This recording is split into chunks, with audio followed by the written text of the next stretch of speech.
नमस्कार। The public India में आपका स्वागत है। कल जो हमने बात की उस पर कई लोगों ने रिएक्ट किया। कुछ लोगों ने कहा कि आप किसकी तरफ खड़े हैं, बैलेट पेपर से होना चाहिए या मशीन से होना चाहिए। मैंने समझाया था उसमें आगे जाकर डिटेल से कि बैलेट पेपर से जब चुनाव होंगे तो हर नागरिक को पता रहेगा कि हमने वोट किसको दिया है। मशीन से पता नहीं चलता है, तो जाहिर है मशीन के साथ में नहीं खड़ा नहीं था। लेकिन ये हैकिंग हो रही है, फलाना हो रहा है, ढिमाका हो रहा है, उसके खिलाफ मैं इसलिए रहता हूँ कि इससे होता कुछ नहीं।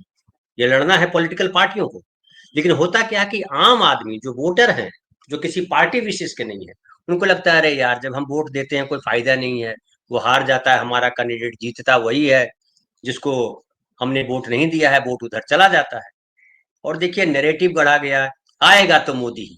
ये नैरेटिव किसने गढ़ा और ये नैरेटिव क्यों गढ़ा? आएगा तो मोदी ही इसलिए गढ़ा गया कि आप कुछ भी कर दो वोट वहीं चला जाएगा।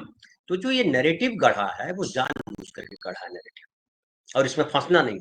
और ये जो लड़ाई है इसमें जो जो पार्टियां हैं, जो अपोजिशन है, वो ही लड़ सकती। और हमारे एक साथी और लिख रहे थे कि इनका नाम है शुभम यादव, वो कह रहे थे धनंजय जी मैं आर एस यादव अनेक बार चुनाव करवा चुका हूँ। एक प्रेजाइडिंग ऑफिसर के रूप में बैलेट पेपर से चुनाव ही सही चुनाव है, क्योंकि बैलेट पेपर बैक साइड पर प्रिजाइडिंग ऑफिसर का साइन होता है, जिसका डुप्लीकेट बनाना असंभव है। हालांकि यादव साहब संभव तो कुछ भी है इस देश में। जब बेईमानी ही करनी है तो जो कहा था अंबेडकर साहब ने उसको याद कर लिया जाना चाहिए कि अच्छा संविधान तो बना दिया, अच्छा संविधान तो है, लेकिन ये अच्छा संविधान अच्छा तभी काम करेगा जब अच्छे लोगों के हाथ में हो। जब बुरे लोगों के हाथ में चला जाएगा तो अच्छाई भी बुराई बन जाती है। तो मैं उस नाते कह रहा था बैलेट पेपर कि बैलेट पेपर में हमको दिखाई पड़ता है मैं किसको वोट दे रहा हूँ। अब फिर बैलेट पेपर लूट लिया जाता है, बैलेट बॉक्स बदल दिया जाता है, वो अलग कहानी, वो तो हमेशा लगा रहेगा, उसको कोई बदल नहीं सकता। वो मशीनों के साथ भी हो रहा है। लेकिन मशीनों से चुनाव नहीं कराना है, ये आम आदमी को कंफ्यूज होने की जगह पे पॉलिटिकल पार्टियां जो हैं उनको इस पर बात करनी पड़ेगी। और सुखद बात है कि कल शाम में जो चल रहा था कांग्रेस का जो तालकटोरा स्टेडियम में, उसमें खड़गे साहब ने बाकायदा घोषणा की। और खड़गे साहब ने कहा कि ये मशीन जो है वो रखो गोदाम में, अपने घर पे रख लो, मोदी जी के घर पे रख दो। हमको जो है हमको जो है बैलेट पेपर से ही वोटिंग कराना है। तो ये क्लियर स्टैंड आया कांग्रेस का। अब जब क्लियर स्टैंड कांग्रेस के आया है तो अब इस पे लड़ाई होगी अपोजिशन की, संसद में बहस होगी, सड़क पे उतरेंगे लोग, और लोगों के दिमाग में आएगा कि भाई हाँ, अब जो वो दलील देते रहे बीजेपी के लोग कि अरे यार आप झारखंड में जीत गए तो कैसे जीत गए, महाराष्ट्र में हार गए तो बैलेट ये मशीन ने हरा दिया, झारखंड में जीत गए तो आपकी ताकत से जीत गया, तो ये तो नहीं चलेगा। और कई लोगों ने कहा कि जो है वो बड़ा राज्य जीत लेते हैं, छोटा राज्य दे देते हैं। ये तमाम तरीके की थ्योरी। अब छोड़िए, इसके थ्योरी में नहीं पढ़ना है। अब जब कांग्रेस पार्टी ने या अपोजिशन ने ये ले लिया है कि हमको बैलेट पेपर से ही चुनाव कराना है, तो हमने तो कल कहा था कि नागरिक को अधिकार है, संविधान ने कहा है कि नागरिक जो वोट दे रहा है उसको पता हो कि कहाँ वोट जा रहा है, और बैलेट पेपर पे ही पता चलता है। तो ये हुई बात। अब बात आती है कि जो एक और धोखा चल रहा है, महाराष्ट्र के धोखे पे मैं चर्चा करूंगा आज। कि महाराष्ट्र में एक धोखा तो ये हुआ कि सब लोग कह रहे हैं कि जो है हमने वोट दिया था, किसी को हो गया चला गया, किसी को, कल भी मैंने बताया था कि ये गांव के लोग जो है कह रहे थे कि हमने वोट दिया था कांग्रेस को, और कांग्रेस को उस मशीन में 0 वोट मिले जो हमारे गांव की मशीन थी। संभव है, ये हुआ होगा, बेईमानी होती है, मशीन बदल दी गई होगी। अब लेकिन ये सवाल उठता है कि धोखा केवल नागरिकों के साथ है या धोखा पॉलिटिकल पार्टियों के साथ है? तो आप देखिए, पहला धोखा तो नागरिकों के साथ है कि नागरिक चाहते हैं कि सरकार से हटो, नहीं चाहिए सरकार मुझे। तो एक धोखा तो वहां हुआ कि उसका वोट वो देना चाह रहा है, सत्ता बदलने के लिए वोट करना चाह रहा है, और वोट जो है सत्ता के समर्थन में आ जाता है। मैं इस बात से भी सहमत हूँ कि जो चुनाव प्रचार कर रहे थे नरेंद्र मोदी जी और अमित शाह जी महाराष्ट्र में, उनकी सभाओं में, रैलियों में कुर्सियां खाली रह रही थी। चौंकने वाली बात सबके लिए, हम सब चौंक रहे हैं कि इतने वोट आए कहां से। लेकिन वो थ्योरी में मैं नहीं पढ़ना चाहता था। बैलेट पेपर पे आप बात करने लगे कांग्रेस पार्टी, बड़ी अच्छी बात है, यही स्टैंड मैं चाह रहा था कि कौन सा स्टैंड है, अपोजिशन स्टैंड है, और वो लिया है। लेकिन अब एक और धोखे की बात हो गई कि शिंदे साहब के साथ धोखा हो गया, जो अब तक अभी तो कार्यवाहक मुख्यमंत्री हैं, लेकिन जो मुख्यमंत्री थे शिंदे साहब, एक नाथ शिंदे, उनके साथ धोखा हो गया। उनको लग रहा था कि हमको जो है बीजेपी लीडर मान रही है, इनके हमारे नेतृत्व में चुनाव चल रहा है, तो जब चुनाव के परिणाम अच्छे आए हैं तो मुख्यमंत्री हमें ही बनाया जाएगा। उनके नेताओं ने कहा, कई नेताओं ने कहा, जो शिंदे जी की पार्टी शिवसेना के नेता है, उन्होंने कहा कि बिहार मॉडल लागू होना चाहिए। बिहार मॉडल मतलब नीतीश कुमार के साथ जिस तरह से आप बर्ताव कर रहे हो, नीतीश कुमार की पार्टी छोटी पार्टी है, कम सीटें हैं, फिर भी उनको मुख्यमंत्री बना देते हो, तो हमें भी मुख्यमंत्री बनाया जाना चाहिए। लेकिन हुआ नहीं वो। और अब जो है मुख्यमंत्री लगभग तय हो चुका है कि शिंदे नहीं बनेंगे, और शिंदे मुख्यमंत्री नहीं बनेंगे, बीजेपी का मुख्यमंत्री बनेगा। और हमने पहले दिन कहा था, जब चुनाव परिणाम आए थे, 132 सीटें आई बीजेपी को, तब हमने कहा था कि शिंदे साहब मुख्यमंत्री नहीं बनाए जा सकते हैं। लेकिन शिंदे साहब की पार्टी के लोग मानते हैं कि ये धोखा हुआ, और शिवसेना जो यूबीटी है उसके नेता कह रहे हैं कि अच्छा हुआ, गद्दार के साथ गद्दारी हुई, अब समझ में आया, धोखेबाज के साथ धोखा हुआ, अब समझ में आया। लेकिन मैं भी मानता हूं कि शिंदे साहब के साथ जो है धोखा हुआ। शिंदे साहब को ये उम्मीद दिलाई गई कि भैया आप ही नेता हो और आप ही को मुख्यमंत्री बनाया जाए, लेकिन जो दूसरों के साथ धोखा करते हैं उनके साथ भी धोखा हो सकता है। और पॉलिटिक्स में मर्सी तो होता नहीं, पॉलिटिक्स में दया पर कोई काम नहीं होता, पॉलिटिक्स में जो है मारकाट तो होती है, कौन किसको सत्ता से गिरा रहा है, कौन किसको सत्ता पे चढ़ा रहा है, इसकी बड़ी रणनीति होती है, बड़ा खेल होता है। और बीजेपी जिसके साथ वो गए, वो इस खेल में माहिर है। उद्धव ठाकरे इस मामले में सीधे साधे माने जाते हैं, भोले माने जाते हैं।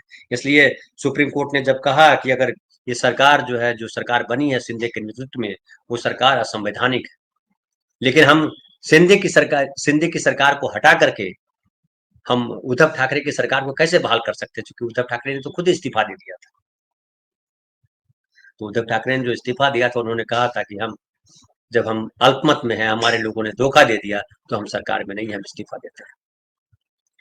तो उद्धव ठाकरे को छोड़ करके जिसके साथ वो बड़े हुए, जिस घर में बड़े हुए, जिस पार्टी के साथ बड़े हुए, आनंद दिघे, जो उनके गुरु, जिनको वो गुरु मानते हैं, वो ठाणे इलाके में, ठाणे में वो उनको दूसरा बाला साहब माना जाता था, बड़ा ताकतवर व्यक्ति थे आनंद दिघे। उनकी असमय मृत्यु हो गई, उसके बाद जो है कहते, हालांकि उनके समय ये नगर सेवक वगैरह बन गए थे, तो वो उनकी अपनी पार्टी थी, इस पार्टी को खड़ा करने में बड़ी भूमिका रही, सब आनंद दिघे की भी भूमिका रही, इनकी भी भूमिका रही होगी। इसलिए बड़े क्लोज नेता थे उद्धव ठाकरे के। उद्धव ठाकरे ने कहा कि हमने ये भरोसा नहीं किया, हमने ये नहीं सोचा था कि एकनाथ शिंदे ऐसा करेंगे, और एकनाथ शिंदे ने धोखा किया, और इस बात से आहत आज भी है उद्धव ठाकरे। इसलिए देखिए कि एक शरद पवार है हमारे महाराष्ट्र में राजनीति की, जिनको कोई अफसोस नहीं हुआ कि अजित पवार कहाँ चला गया, कौन छोड़ के कहाँ चला गया, और उन्होंने कहा कि जिसको जाना है जाए, जिसको आना है आए।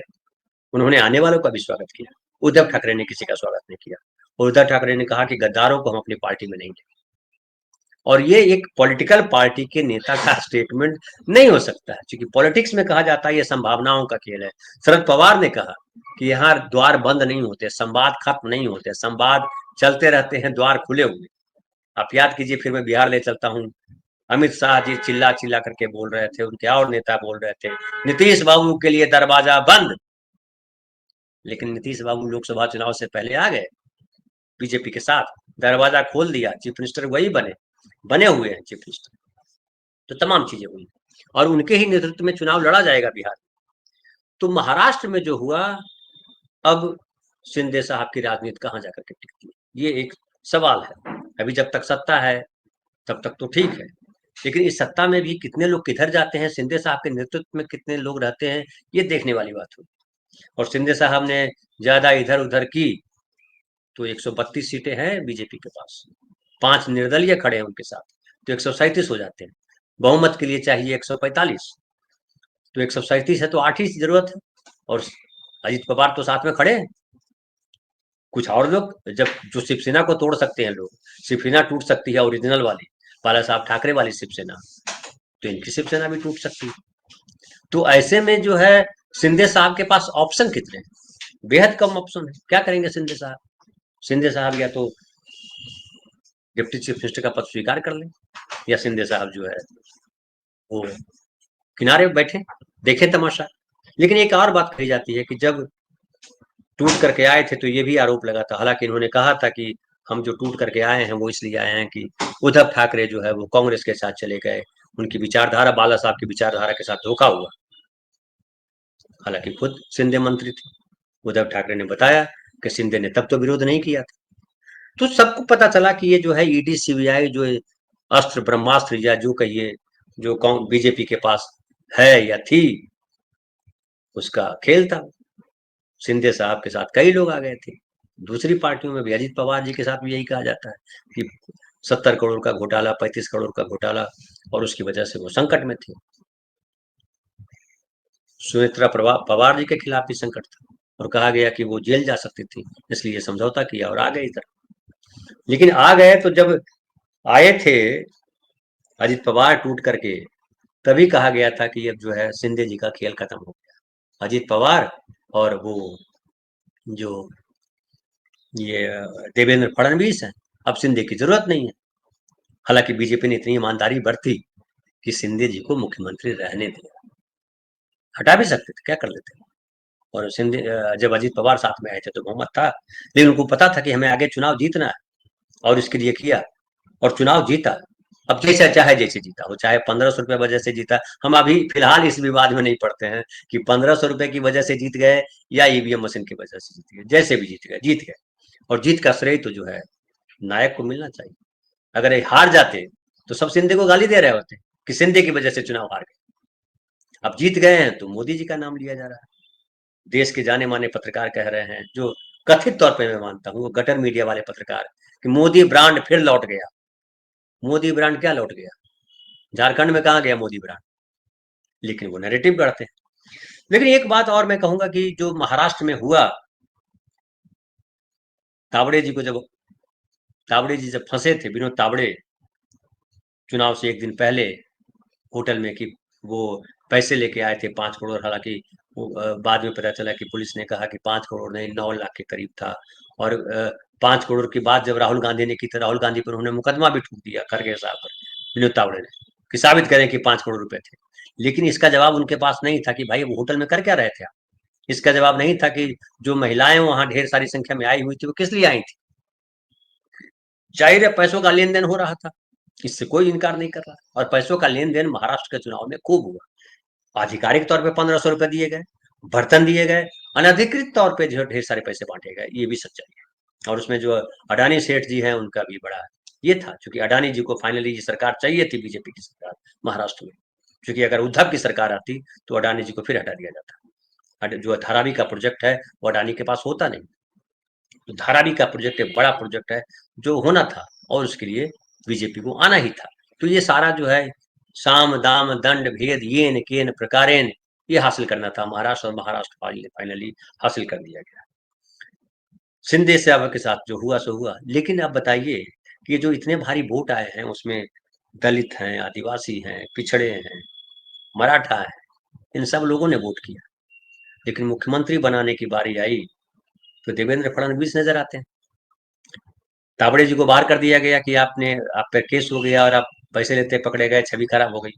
बावनकुले, चंद्रशेखर बावनकुले की बात कर रहे थे हम लोग, कल भी बात किए थे इस पर कि चंद्रशेखर बावनकुले हो सकते हैं। अब चंद्रशेखर बावनकुले को अध्यक्ष जो है महाराष्ट्र बीजेपी के, उनको नहीं बनाया गया चीफ मिनिस्टर, उनको कोई मंत्री बनाया जा सकता है। तो ये जाहिर था, मैं बार बार कह रहा था कि इस बार फिर देवेंद्र फडणवीस को ही चीफ मिनिस्टर बनाया जाएगा। और उसकी वजह है चित्पावर ब्राह्मण है, आरएसएस के बड़े क्लोज हैं, और आरएसएस ने सारा मैनेज किया। अब अमित शाह भी मान गए। पहले खबर आई कि राजनाथ सिंह जी आ रहे हैं समझौता करवाने के लिए, तब भी हमने कहा था कि आरएसएस, राजनाथ सिंह आ रहे हैं यानी आरएसएस चाहता है यही चीफ मिनिस्टर बने देवेंद्र फडणवीस, क्योंकि आरएसएस के सीधे संपर्क में आज भी हैं राजनाथ सिंह, और उसके बड़े विश्वास पात्र माने जाते हैं। अमित शाह जी और मोदी जी, इनकी कैसी है फडणवीस के साथ, वहां टेंशन था कि अमित शाह जी उनको पसंद नहीं करते थे। लेकिन अमित शाह जी खुद आ रहे हैं और उन्होंने भी सहमति जता दी, तो जाहिर है कि मामला बन गया। तो ये जो है क्या दलित, पिछड़े वंचित समाज के साथ धोखा नहीं है। जिस समाज ने आपको इतना वोट किया, उस समाज के लीडर को आप मुख्यमंत्री नहीं बना रहे। मंत्री पद दोगे तो पर्ची के आधार पर दोगे। जब 2014 में जीते थे तब भी यही किया। जीत में कौन शामिल थे? उसमें मुंडे जी का बड़ा योगदान था, उसमें खड़से साहब का बड़ा योगदान था। जो जो दलित या कहिए पिछड़े समाज से जो लोग आते थे, लेकिन बनाया ब्राह्मण को मुख्यमंत्री। इस बार भी वही किया। तो ये भी यहाँ इस समाज के, जो महाराष्ट्र में एक बड़ी आबादी है दलितों की, मराठों की, पिछड़ों की, जिसको ओबीसी कहते हैं, और जाति समूहों की, उनके साथ ये धोखा माना जाएगा। और पब्लिक जो है, भले नेता के साथ भिड़ नहीं पाती है, लेकिन पब्लिक सब जानती है। और बैलेट पेपर से चुनाव होगा तो और पता चलेगा। यहाँ तो एक संदेह है, बहुत लोग नहीं जाते हैं वोट देने, बहुत लोग जाते हैं। कई सारे खेल हैं, और ये 1500 रुपए का खेल आप याद कीजिए, ये भी धोखा है कि वादा था 15 लाख रुपए का। 15 लाख रुपए दे करके आप आए थे 2014 के चुनाव में, और अब 1500 रुपया दे रहे हैं 10 साल के बाद। और 1500 रुपया कब तक देंगे, ये भी बड़ा सवाल है, क्योंकि अब तो 2100 रुपया करना पड़ेगा। 15 कहा था कि हम जीत के आएंगे तो 2100 रुपया देंगे, लेकिन 2100 रुपया दे करके वोट लेना, क्या ये धोखा नहीं है? क्या ये नागरिकों के साथ धोखा नहीं है? क्या ये संविधान के साथ धोखा नहीं है? आज संविधान दिवस कल मनाया गया, संविधान दिवस तो मना लिया, लेकिन संविधान कहाँ? संविधान में क्या नागरिकों को याचक की भूमिका में रखने की बात थी? और प्रधानमंत्री क्या वो राजा हो जाएगा, मुख्यमंत्री राजा हो जाएगा, वो देगा, मैं दे रहा हूं, आप कौन हो देने वाले? भारतवर्ष जो है, या भारत का संविधान जो है, वो कहता है कि इस देश का नागरिक ही इस देश का भगवान है, इस देश का विधाता है। और उसको आप गिफ्ट कर रहे हो। मैं दे रहा हूँ 5 किलो अनाज, मैं दे रहा हूँ 1500 रुपए, आप कहाँ से दे रहे हो? नागरिकों का पैसा नागरिकों को दे रहे हो। तो वो एक भजन बड़ा फेमस है, तेरा तुझको अर्पण क्या लागी मेरा। तो नागरिकों का है, नागरिकों को दे रहे हैं, फिर आप अपने गाल क्यों बजा रहे हैं? तो ये भी धोखा है। फिलहाल इतना ही, कल फिर बात करेंगे किसी नए विषय पर। बहुत बहुत धन्यवाद।